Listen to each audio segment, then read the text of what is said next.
professora Natália Freitas, de História. Estou aqui hoje com a super convidada, a professora Ana Carolina Coelho, que vai falar um pouquinho para a gente sobre o Dia Internacional da Mulher. E é assim, então, que nós vamos começar o nosso bate-papo sobre esse dia, que é o Dia Internacional da Mulher. Vamos lá? Então, professora, nesse Dia Internacional da Mulher, nós estamos aqui, primeiro, querendo entender o que é o Dia Internacional da Mulher, por que ele existe, o que ele representa hoje, tanto no Brasil quanto na comunidade internacional. Hoje, o Dia Internacional da Mulher representa, né, há um retorno à ideia do que ele era, que é um dia de luta, é um dia de reflexão, é um dia em que as mulheres começam a se mobilizar e entender, né, o quanto que nós avançamos, os retrocessos que aconteceram e o que ainda precisa ser feito para que a gente consiga chegar numa verdadeira equidade de gênero, né, que é essa equidade pensada entre homens e mulheres na sociedade. Então, ele é um dia para se discutir, para se mobilizar sobre justiça social. Certo, então assim, pensar no Dia Internacional da Mulher é pensar então que é um dia para refletir a luta, o que foi feito até então, o que pode ser feito. Então a gente pode relacionar muito bem o Dia Internacional da Mulher, por exemplo, ao movimento feminista. Sim, os movimentos feministas durante o século XX, eles mobilizaram, né, até porque o Dia Internacional da Mulher ele começa como um dia de greve, é uma greve de trabalhadoras, é uma greve de trabalho, né? E aí ele começa assim, e ele é um dia para se pensar, inclusive tem algumas místicas relacionadas a ele é relacionado com uma mística que não corresponde bem a esse dia, mas foi relacionado a ele, que é a mística de um incêndio que aconteceu numa fábrica nos Estados Unidos e que várias mulheres morreram. Era uma fábrica de trabalhadoras, né, operárias, e aí isso chocou muito as pessoas, né, no início do século XX, no final do XIX, início do XX, e aí você também tem essas trabalhadoras operárias na Rússia, né, que puxam uma greve geral, né? E, portanto, os movimentos feministas ao longo do século XX, eles vão utilizando o dia 8 de março, né? Principalmente a partir da segunda metade do século XX, para ser um dia de discussão e um dia de marco para que a gente possa pensar no quanto que o trabalho das mulheres, o quanto que a educação das mulheres, o quanto que os direitos sociais das mulheres não têm equidade, né? Então, acho que, assim, para a gente não ficar aqui tornando essa conversa muito densa, com números e estatísticas, né, acessando Instituto Patrícia Galvão, ONU Mulheres, a gente consegue ver rapidamente, né, os índices de feminicídio, os índices de quanto que uma mulher ganha no mesma função e no mesmo ofício em relação a um homem, que nunca é equiparado, né? As dificuldades do acesso ao voto, que é uma das grandes bandeiras dos movimentos feministas do século XX, né? As dificuldades de acesso a condições de trabalho, como que essas mulheres vão ocupar esses espaços públicos, as dificuldades de acesso à saúde, né? Por exemplo, um dos grandes ganhos dos movimentos feministas no século XX foi a possibilidade do uso do anticoncepcional.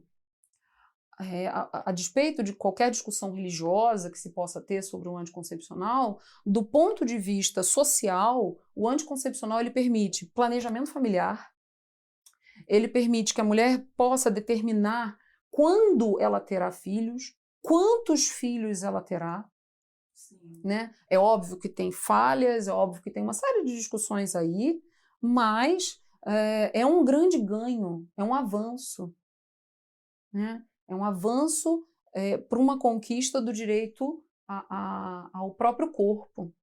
Mulher se pensar. E até porque, muitas vezes, hoje em dia, a gente vê esse retardo da mulher para ter filhos, e aí ela garante, por exemplo, que ela vai ter filhos em condições econômicas mais adequadas. É óbvio que a gente está falando de determinadas mulheres, em determinados padrões sociais, em determinados lugares, tá? Isso não é um geral. A história sempre tem que ter o cuidado de não generalizar, né? Com certeza. Então, mas é um avanço. Isso poder existir no Brasil, por exemplo, um acesso no Sistema Único de Saúde, é um ganho fantástico, né? A luta das mulheres a partir da década de 70 pela construção de creches é outro ganho fantástico em relação ao trabalho feminino, porque essas mulheres que se tornam mães, elas começam a ter questões que são questões muito práticas do dia a dia, que é onde essas crianças ficarão para que eu possa trabalhar, né? Com quem essas crianças ficarão para que eu possa trabalhar? Então, os arranjos familiares, eles não podem ser a única solução. Eu vou deixar com uma avó, eu vou deixar com uma tia, eu vou deixar com uma vizinha, né? Essa é uma solução que não contempla uma discussão pública. Então, os movimentos feministas, por exemplo, a partir da década de 70, 80 no Brasil, começam a discutir o quanto que é político a construção de creches para que as mulheres possam estar no mercado de trabalho, até porque as creches, e aí é uma outra discussão, são ambientes onde as crianças socializam, onde as crianças aprendem uma série de recursos, né? Então seriam lugares onde inclusive você garante um acesso de toda a população à educação. Então você linka isso com uma outra coisa política que é o acesso à educação. Ou seja, o Dia das Mulheres, né, o Dia Internacional das Mulheres, é um dia que marca uma série de discussões, uma série de tentativas de políticas públicas e efetivas políticas públicas e tudo que acarreta a implantação dessas políticas públicas, que é uma série de problemas que vão aparecendo, né, e que a gente vai tentando falar sobre eles, debater, para que isso avance. Sem a gente ter esse dia, esse marco, a gente começa a entrar no jogo de achar que está tudo resolvido. As mulheres estão no mercado, então não temos problemas nenhum, né? Assim, tão resolvido. E nós sabemos que não é por aí. E aí, pensando nesse cuidado de não fazer generalizações, a gente consegue perceber na sua fala que você fala em movimentos feministas. Você pode falar um pouco pra gente, assim, o que seriam esses movimentos feministas? Porque há uma concepção muito relacionada ao senso comum de que feminismo é feminismo, tá pronto e acabado, né? Como é que é isso, professora? A concepção do senso comum é que o feminismo é uma espécie de instituição que a gente entra. Então, um dia, por exemplo, Natália, hoje você acordou e você decidiu que você vai ser feminista. Então, você se encaminha à rua tal, número tal, faz uma carteirinha, né? E aí, a partir disso, você anda com seu crachá e aí você foi linkada a uma instituição mundial onde todas as feministas vão e convivem e fazem... Não, isso não existe. Né? Isso aí é uma loucura, isso é uma ideia, essa ideia corporativa de que o feminismo me leve ao seu líder, tem um representante, tem uma pessoa, né? Você tem um movimento. O que é um movimento social? Eu acho que a primeira pergunta que a gente tem que entender disso que você está me questionando é o que é um movimento social. Um movimento social é uma espécie de reivindicação das pessoas, da sociedade. E como as pessoas são diferentes, e a história é uma ciência, ouso dizer, né, mas é uma disciplina que não gosta de generalizações, a gente tem que pensar, são várias pessoas, com várias experiências de vida, com várias interseções de classe, gênero, orientação sexual, né, etnia, raça. Ou seja, dentro desses movimentos de pessoas falando sobre os problemas que estão aparecendo, a gente vai ter uma série de pontos de vista, uma série de lugares. Vou te dar... Então, assim, para fechar, o que são os movimentos feministas? São várias mulheres em vários momentos da história, né?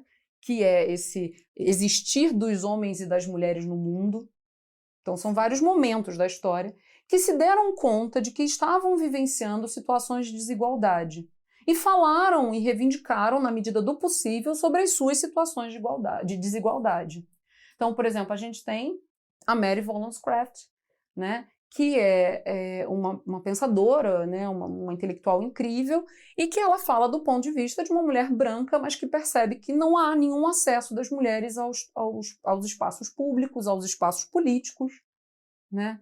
E ela fala de um ponto de vista europeu. E a gente tem, por exemplo, a Sojourner Truth, que é uma mulher negra, norte-americana, que morava nos Estados Unidos, escravizada, né, no século XIX, que vai fazer um discurso, né, e falar sobre a sua condição, falar sobre a desigualdade que ela estava vivenciando, né? Então, quando você e é uma discussão, eu gosto, né? Toda historiadora adora um debate, né? Oh, Eu acho fantástico quando os debates acontecem com as várias reivindicações políticas das mulheres.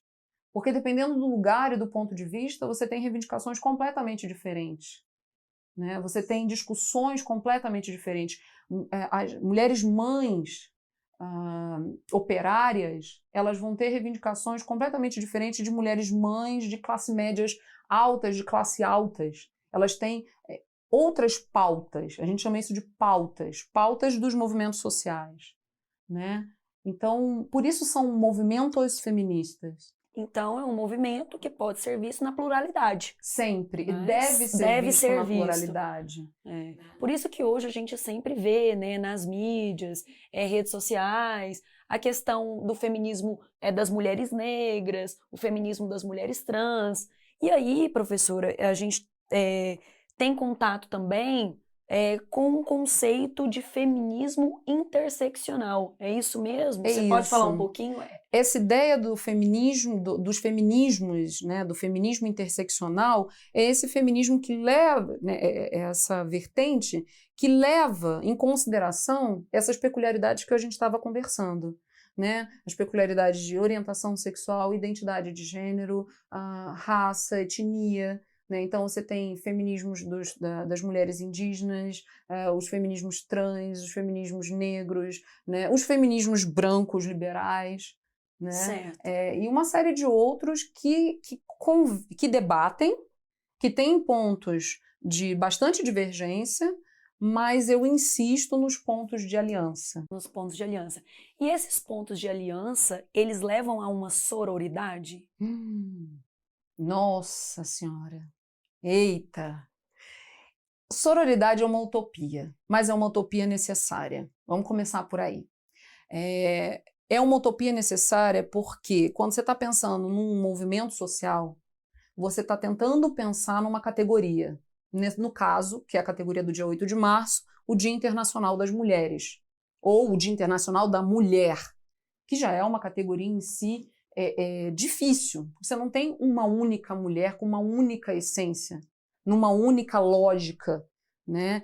Eu acho que isso aí, os professores, as professoras de história, os professores, as professoras de sociologia, né, conseguem falar bastante em sala de aula do quanto que isso aí muda, né? Mas se você quer pensar num dia político, você tem que, de alguma maneira, tentar achar onde é que estão as alianças possíveis, onde é que estão as pautas, por exemplo.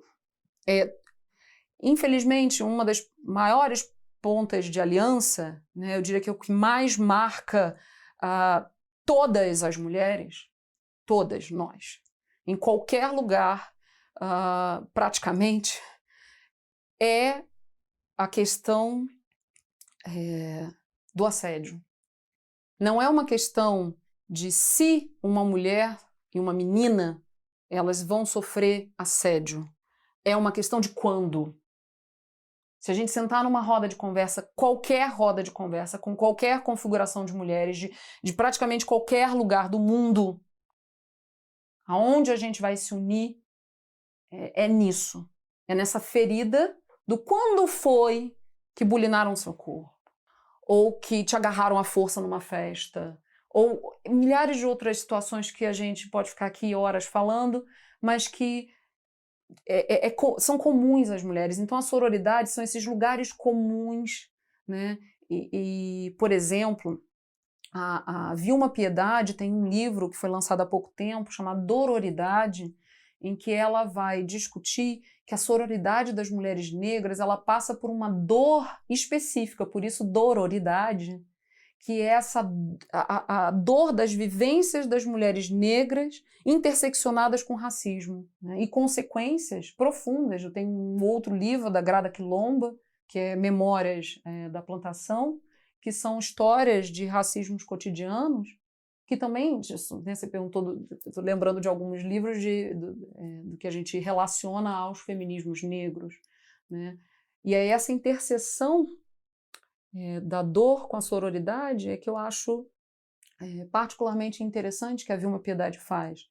Então a sororidade ela é uma utopia, mas ela é super necessária, porque é aquele momento em que você olha para uma mulher na rua e você tem empatia por ela, sabe? É aquele momento em que você, que a gente fala, não julgar as mulheres, né? E é utópico porque socialmente, infelizmente, esses julgamentos eles acontecem, e infelizmente existem situações que são situações em que as próprias mulheres reproduzem machismos umas com as outras, reproduzem uma série de dores umas com as outras.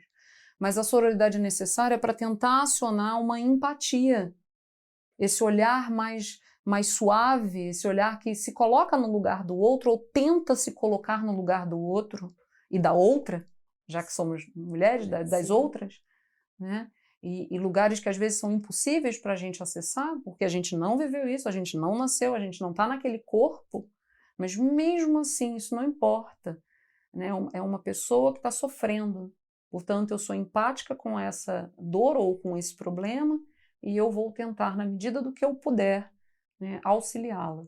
E aí isso é sororidade, isso é uma mulher ajudando a outra a crescer, né? Bom, professora, então pensando no Dia da Mulher, no Dia Internacional da Mulher, das Mulheres, como um dia de luta, um dia de reflexão, o que nós podemos levantar em relação ao Brasil? O que já foi conquistado? O que a mulher já conseguiu nesses anos?